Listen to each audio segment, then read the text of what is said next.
Di sini saya akan menjelaskan tentang gempa bumi. Apa itu gempa bumi? Gempa bumi adalah getaran atau goncangan yang terjadi karena pergerakan lapisan batu bumi yang berasal dari dasar atau bawah permukaan bumi. Gerakan tersebut tidak semua kita rasakan. Gerakan yang dirasakan oleh patahan tersebut dapat berupa gesekan atau tabrakan. Tidak semua gesekan yang ditimbulkan dapat kita rasakan, karena kekuatannya lemah, dan jika kekuatannya kuat, kita akan merasakan goncangan yang disebabkan oleh gempa bumi. Jenis-jenis gempa bumi ada dua, yaitu yang pertama, gempa bumi tektonik adalah gempa bumi yang terjadi karena pergeseran lapisan kulit bumi. Yang kedua, gempa bumi vulkanik adalah gempa bumi yang disebabkan oleh letusan Gunung Merapi.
Selanjutnya ada proses gempa bumi.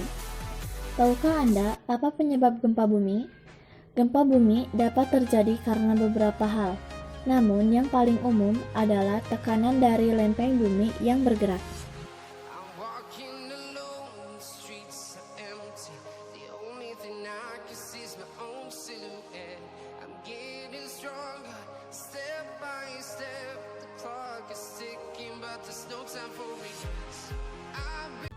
Dua lempeng tektonik yang berbeda arah gerakannya akan menghasilkan tumpukan. Tumpukan ini yang menimbulkan getaran gempa bumi. Gempa pada umumnya diawali dengan gempa utama atau main shock, yang diikuti oleh gempa susulan atau aftershock. Tanah lunak akan menyebabkan gelombang gempa mengalami penguatan atau amplifikasi. Angkat tanah yang keras akan kelemahan gelombang gempa atau demplifikasi. Proses kehilangan kekuatan yang terjadi dalam tanah akibat membesarnya air pori biasanya disebut likuifaksi.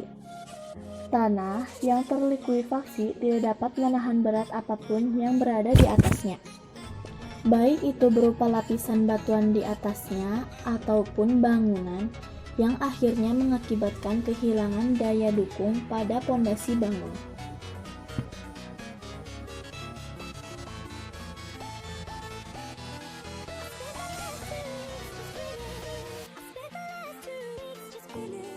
Dampak negatif gempa bumi: rusaknya bangunan-bangunan dan terbelahnya jalan akibat pergeseran permukaan.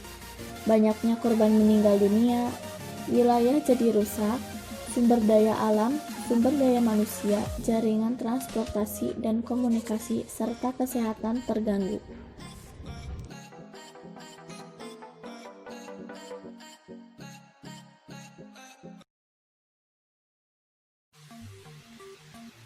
Dampak positif gempa bumi: menjadi sumber berita, menciptakan alat-alat teknologi, dan pendeteksi gempa. Berikut penjelasan mengenai gempa bumi. Semoga bermanfaat.